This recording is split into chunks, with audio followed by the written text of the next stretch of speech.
Okay, everybody, and we are back. It is literally less than a minute since I finished up the last video. I want to talk about aftercare here. Okay, now in the video that occurred just a second ago, I talked about how to pull yourself out of a flashback. And again, you want to do things like have sensory tools at your disposal, things that you can use to anchor yourself physically in the present, things that you can use to tell your body, hey, this is where we are now.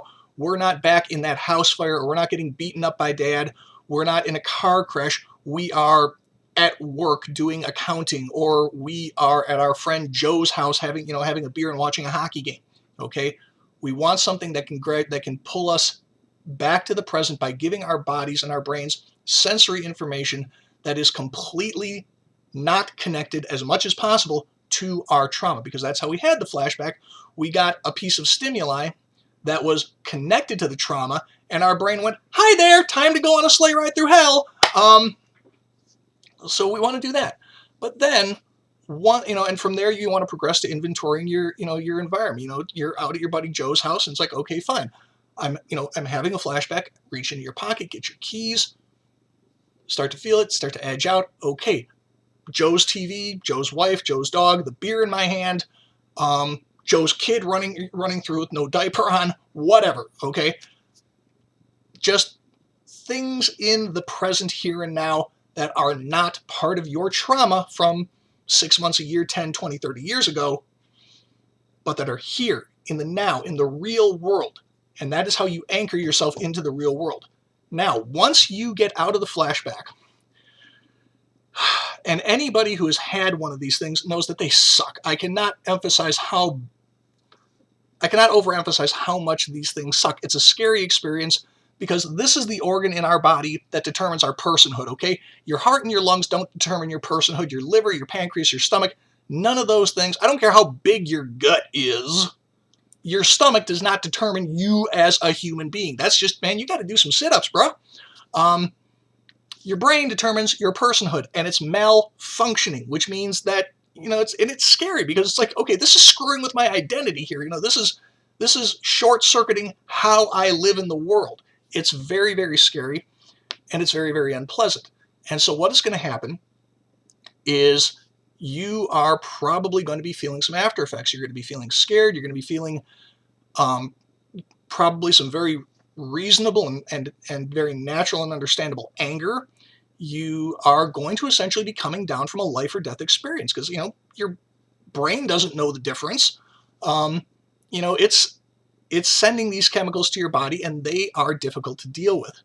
So you need to practice some aftercare, okay? You need to calm down. And I'm not saying, oh, just calm down and it'll be okay, because it's not. And don't you ever, ever tell anybody to just calm down and get over it when they're having a flashback or immediately after. Don't do that. If we could do that magically, hey presto, we wouldn't have this bloody disease in the first place, okay? What I am saying is you need to take care of yourself, okay? And how do we take care of ourselves? How do we practice aftercare from a flashback? Practice our breathing, because odds are your respiratory system is going to be very, very elevated. You're probably going to be breathing very hard, because when we get into dangerous situations, we start breathing faster and harder, because our body is trying to oxygenate our blood so that we are stronger and faster, either to run away or hit the threat. You want to control your breathing. You want to do deep, slow breaths, just like I talked about in other videos. And that will calm your rate of respiration, and that in turn will slow down your pulse, because our heart rate and our pulse are very, very closely tied to our breath rate. The faster and harder we breathe, the faster the pump goes, and the faster our pulse, the more likely we are to be experiencing adrenaline and some of the other, frankly, combat chemicals that our body produces to keep us alive. So you want to control your breathing. And just incrementally lower yourself down from this big, scary peak that you're at. If you're probably going to be very, very shaken and very, very emotionally rattled. You need to have a dialogue with yourself, whether it's internal or external. You need to tell yourself, I am safe. I am not in a life or death situation anymore. I am at home in my computer room, or I am at work, or I'm at my buddy Joe's place. I am no longer in a place where the universe is trying to murder me, okay? And you need to repeat that. You need to use the words very specifically. I am safe. Very unambiguous. I am safe. It's okay. I am safe. And if it's tedious for you that I'm repeating those words again and again, it's necessary, okay? I'm not going to apologize for that, because the reason we have this is because at some point in our lives, whether through, a mishap in the civilian world or in combat, we got made to be so unsafe, we're not really sure why we're here anymore, okay? And so we're having this as a result of our brain going, we're not safe! And you need to remind yourself that you are. So bring the energy down, slow the breathing, tell yourself, engage the words part of your brain, not the thog smash part of your brain. Use your language and use that to get yourself into a rational place. You are a person. You are a thinking, rational creature. Your species builds spaceships and the internet and cars and bagpipes. And the jury's still kind of out on whether or not that's a good thing. But you're a builder and a thinker and a problem solver, okay? Use that part of your brain. Engage that part of your brain, not the ape with the stick, okay? And you do that by using your language, by saying, I am safe. I am calm. I am rational. I am okay. This is in the past. Nobody's trying to kill me. I'm not on fire. Nobody's trying to hurt me. Bad things aren't happening. I'm in an okay place. This was just a thing.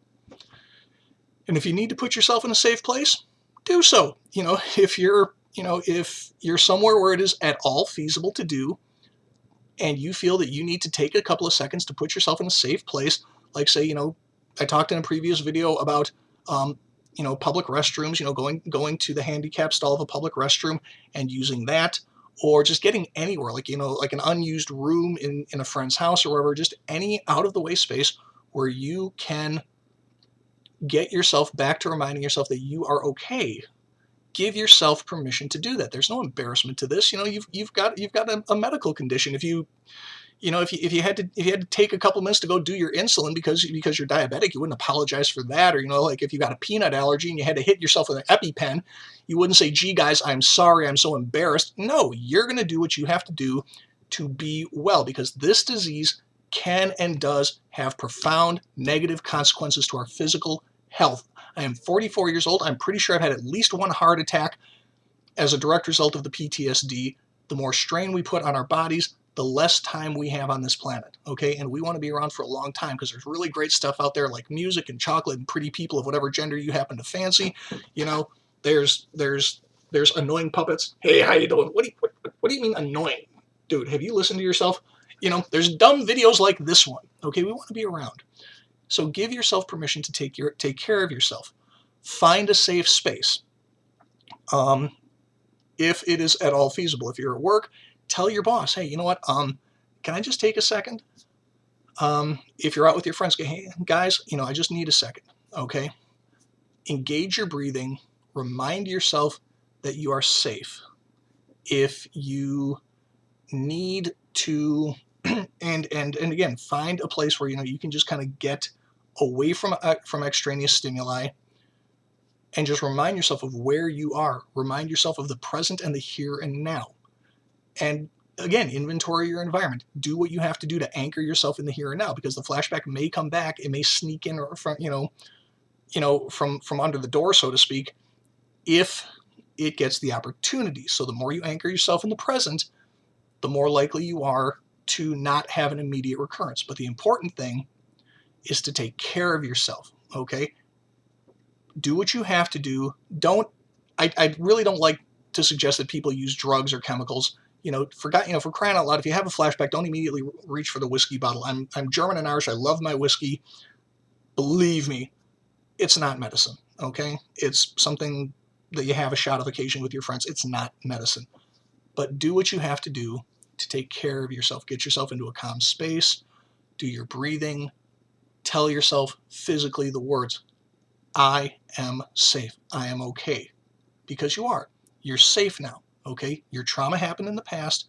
This is the present. And I'm not saying that this is an immediate quick fix solution and you can just, hey, presto, decide to just do this.